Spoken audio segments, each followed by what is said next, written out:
What's up, YouTube? It's your boy Ill Will. Some of y'all might know me as Bobby Gray.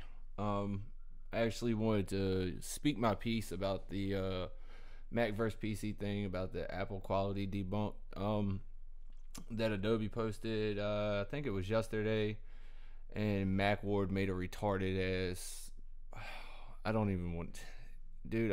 I thought that guy was gone. I wasn't on YouTube when he actually come around, but watching some of the videos, he makes most Mac users look like idiots, and I love my Mac. Don't get me wrong, but as far as Adobe goes with the thing about the quality of the parts, I mean, you have to give it to him. He's right about that. I mean, these parts are made by the same companies. If I have a car and I buy a part from the same company as you do, they both put a lot of time and effort into making sure their product is a good product, regardless of who they give it to.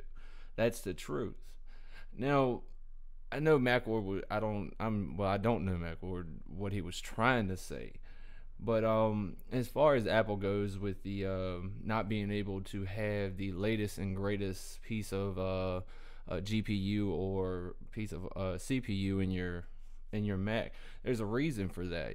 Apple spends a lot of time actually running tests with different parts of hardware and things of that nature to actually find out which configuration of hardware works best with their operating system or their software.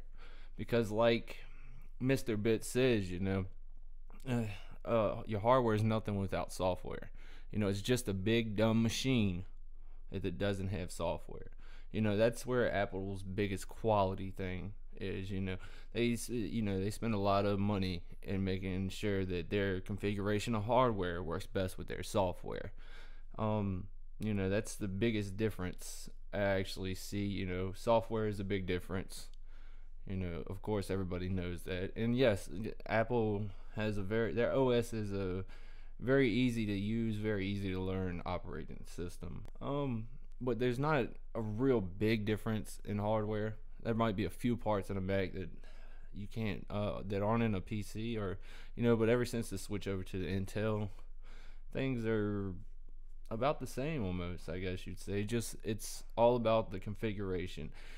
And like Darth said that he could, you can run OS X with a EFI bootloader.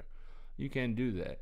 But to do that, you'd actually have to still match the hardware configuration that Apple uses to actually just throw the CD in there and for it to boot up and everything work correctly. You can't just go with any hardware and an EFI booter and expect everything to work without going out and get a hack driver from OS X 86, something like that.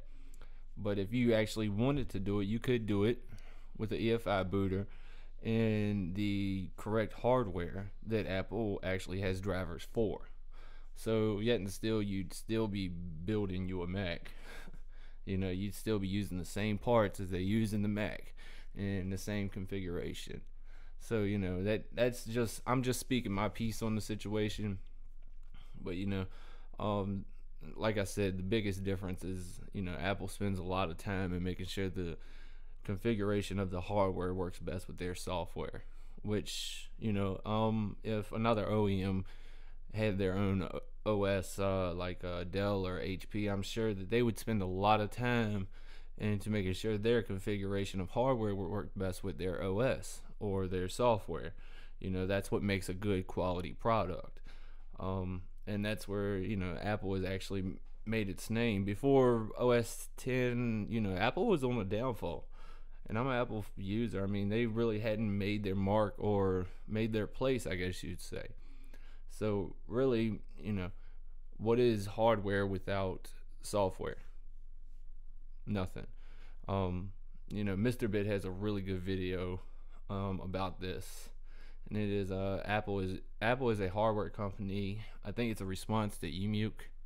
But I definitely tell y'all to watch that and listen very carefully, because he's got some really good points about the situation. That's about all I have to say. This will be my Mac vs PC channel for you guys. Y'all tune in, keep it real. It's your boy Ill Will.